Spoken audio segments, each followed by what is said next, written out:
When I saw that in the costume community there was a collaboration to do historical Halloween, I knew that I really wanted to be a part of it. The idea behind it is that we would each take one design of a costume from about 100 years ago and try to recreate it. I had such a fun time looking through all the catalogs of costume designs from about 100 years ago. There were definitely some super entertaining ideas out there. Like one is a cottage window and another one is an old product, I guess, that used to say saucy but quite okay, and a bunch of others that definitely gave me a bit of a chuckle or a giggle. However, there are definitely a few costumes in there that are quite problematic, and I will leave a link in the description box below to a video that I think does a very good job of discussing these problematic costume designs as well.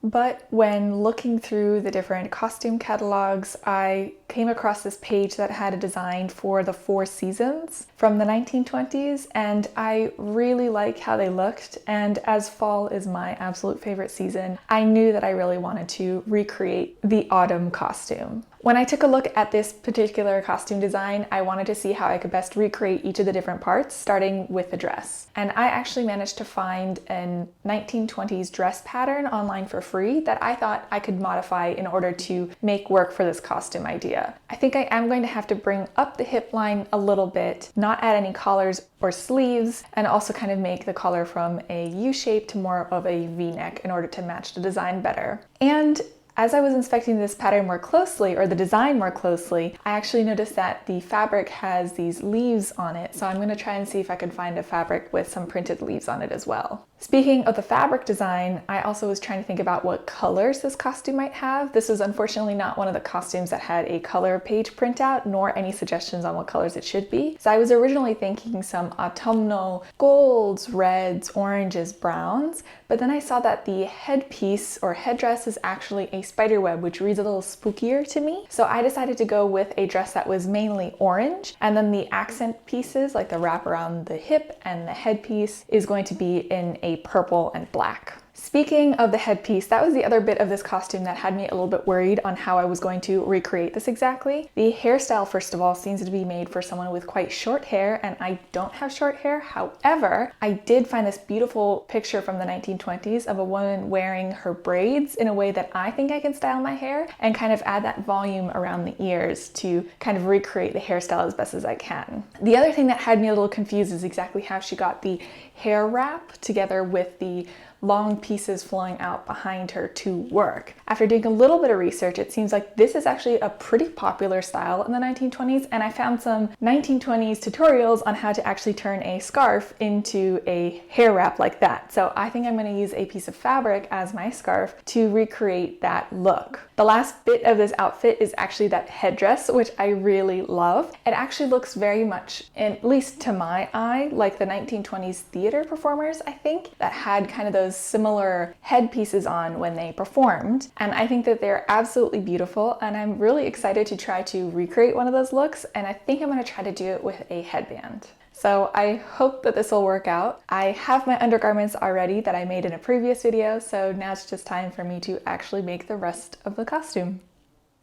I made a mock-up of this dress out of some scrap cotton that I had laying around, so it is a little bit short because I didn't have enough fabric for a full-length skirt, just to double check that all the measurements fit me properly before making the final version. I ended up getting these fabrics online. For the main material of the dress, I used this beautiful burnt orange color. It is not a natural fiber in order to save my budget a little bit, but I still absolutely love the color. And for the waist wrap area as well as the headdress, I use this beautiful purple, I guess is it a tulle or maybe a organza? I'm not exactly sure what it's called. You'll also maybe notice that the orange fabric doesn't have the leaf print on it because I couldn't find an orange fabric that had exactly the leaf print that I wanted and the sheen. So I'm actually going to show you how I managed to stamp that pattern on the fabric later on.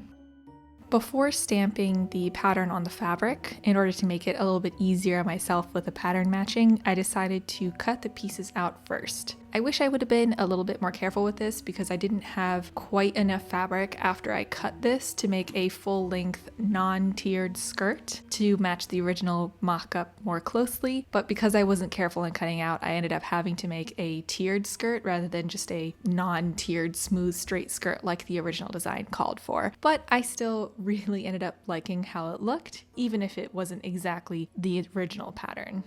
Now, after all the pieces are cut out, I decided to create the stamps to stamp on the leaf/autumn-y pattern onto the fabric. I tried looking online to see if I could find the stamps that I wanted, but in order to get the stamp at the size that I wanted with the exact shapes that I wanted would cost a lot of money. So instead, I bought this stamp making kit for a lot less and traced out leaf patterns that I wanted and carved away. One thing I will recommend if you decide to do this approach with anything in the future is to be very careful of the tools. They are very sharp, and I managed to give myself a good nick on my left index finger if you can see it wrapped up there in this video.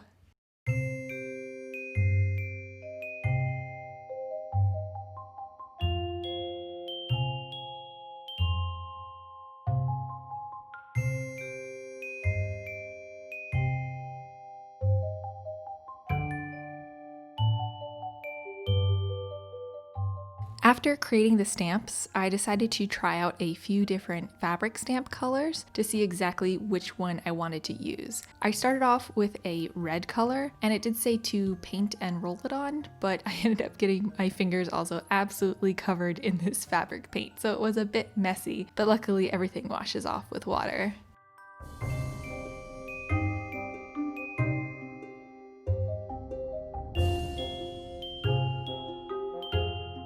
I was quite pleased with how the red paint looked on the orange fabric, but I wanted to try out a few different colors just to see if maybe they would turn out differently or more complementary to the fabric. I tried out gold next, and I will say, looking at this footage afterwards, maybe I should have gone with the gold, but in person it just barely showed up on the material itself, so I was worried that it would be a slightly too subtle color.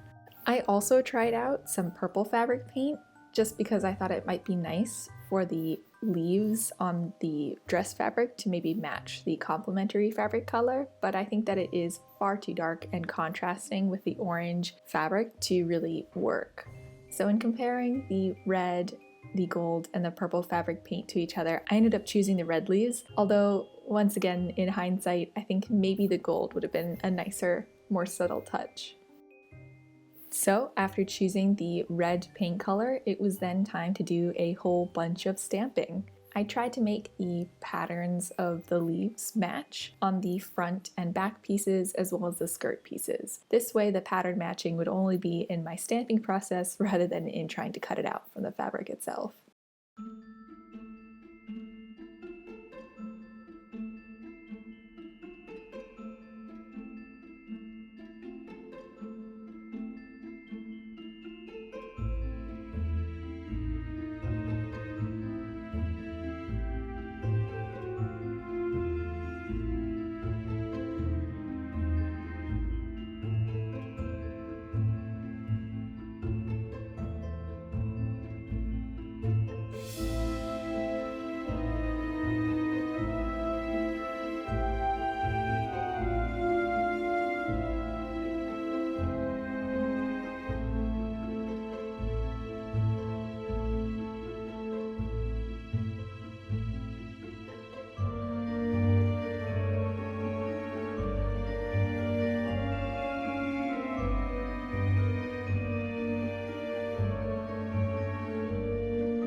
After I finished stamping all of the pieces of my dress, I then ironed it. And not only is this good because the pieces themselves were quite wrinkly, it also helps to set in the paint of the stamped on leaves as well. So this helps them last a little bit longer, even if I wanted to wash the dress. After all of the stamping and ironing, it was finally time to start assembling all the pieces of my dress together. I'm once again using this mini sewing machine, which I struggled with a little bit for my undergarments for this costume, mainly because I had a really hard time getting the tension right on the upper and lower threads. And I will say that I think I finally got it figured out, but you have to crank up the tension like crazy on the top thread. So this machine only really works very well for very thick fabrics. For the thinner fabrics, it really does tend to bunch everything up. But luckily, it worked quite well for this dress, at least for my purposes. Now, because I wasn't adding a collar or sleeves to this dress, as per the original pattern instructions, because I wanted to follow the 1920s Halloween costume design more closely, I did need to add a lining. I didn't really have enough extra fabric to do it in the same material, which I would have preferred to do, so I ended up using my mock-up as the lining material. So here I am just pressing all of the seams flat before lining my main dress with the cotton lining.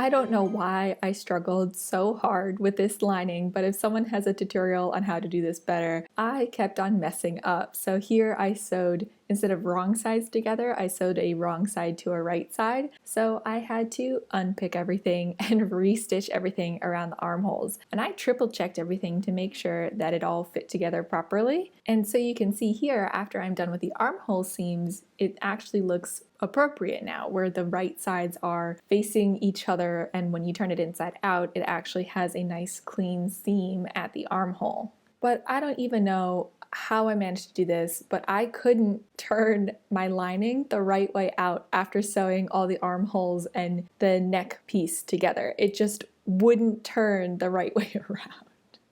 So I had to unpick everything again and re-sew it together. Honestly, the geometry of this particular lining just completely eluded me, and I ended up having to really kind of hack it. So please, if someone has some better instructions on how to do a lining with armholes and a neck hole, please link it to me, because I really struggled on this one.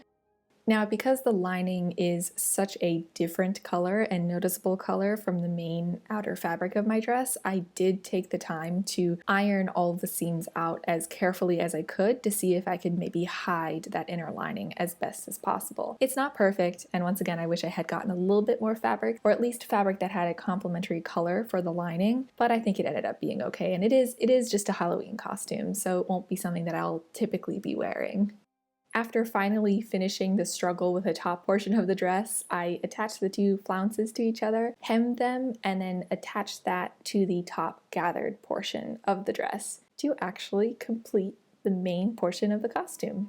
Now, I will say that the 1920s style isn't one that I've typically delved into a lot, because I didn't think that the lines were the most flattering on myself. But now that I'm wearing this dress, it's actually quite comfortable, and it definitely has a really fun flair to it, and I very much enjoy wearing it. The next step for me now was to figure out exactly how to work with the purple fabric to create that drape around my waist, and enough of the fabric to kind of wrap around my head for the headdress. I was hoping that I could just cut out this fabric, but it did end up fraying quite a bit, so I sat down and spent some time hand sewing the hems on all of the edges for both the waist wrap piece as well as the headdress piece.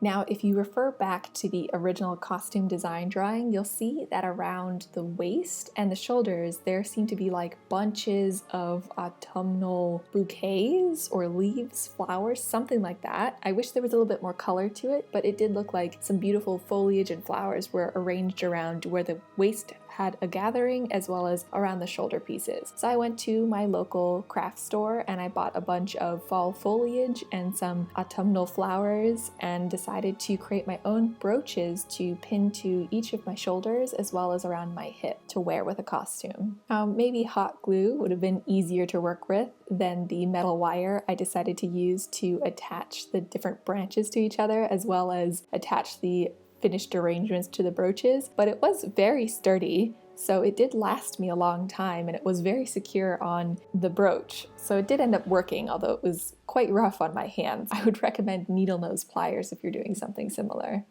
Now, I knew that I had to bring some fiber arts into this Halloween costume somehow, and I decided to do that in the actual headpiece. I was really excited to make this, and I decided to use a very simple plastic headband, some black cotton yarn, a crochet hook, and a little bit of wire in order to make the spiderweb headpiece to wear.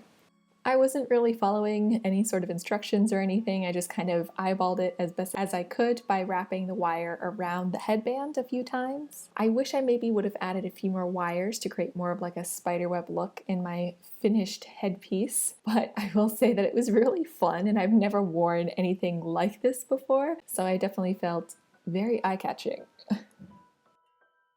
After I finished attaching all of the wire supports around the headband, I wrapped some yarn around the headband's base as well as the wire supports in order to keep everything kind of from sliding around and maybe a little bit softer against my head. And then I used a crochet hook to crochet the black yarn up each of the wire pieces to make up the spider web, as well as creating like the connecting web pieces between the wires. I miscalculated some of the distances between, but I ended up making it work, I think.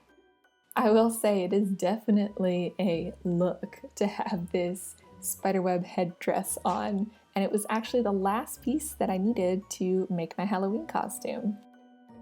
A very important part of this look, I believe, is the hairstyle together with the headdress. And I don't have the sort of short 1930s hair that you can make very nice and floofy at the sides like the original costume design has. However, I do have enough hair to create these braids and create like this 1920s side braid look. The ends aren't the neatest, however, I will be wearing some fabric tied around them, so it doesn't have to be very neat at the backs as long as the side fronts look nice.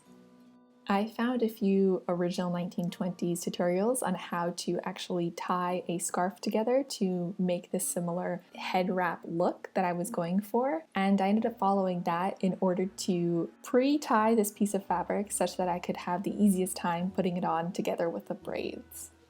After attaching my fall foliage brooches, I just needed one last piece, which is my fantastic spiderweb headdress. So while the woods near me are just beginning to show the signs of dressing up for fall, I feel very fall ready in my autumn costume from the 1920s. I actually had a really fun time making this dress, especially trying out a new fabric stamping technique, which I now want to try on everything that I make in the future. I hope to find an excuse to do something similar. And thank you again so much for joining me as I made this historical Halloween costume from the 1920s. Like many people, the fall is one of my absolute favorite seasons, so it felt super appropriate to celebrate it with a Halloween costume for autumn. Maybe in the future I'll have to either do my own version of the other seasons or find some friends to do the other seasons with me. As usual, I'll have links to my other pages in the description box below, including links to my historical knitting patterns if you'd like to check that out. If you enjoyed this video, please feel free to give it a like or leave a comment. If you're interested in historical costuming, especially historical knitting and crocheting, feel free to subscribe as I will continue working on projects like this in the future. So I hope to see you all again very soon.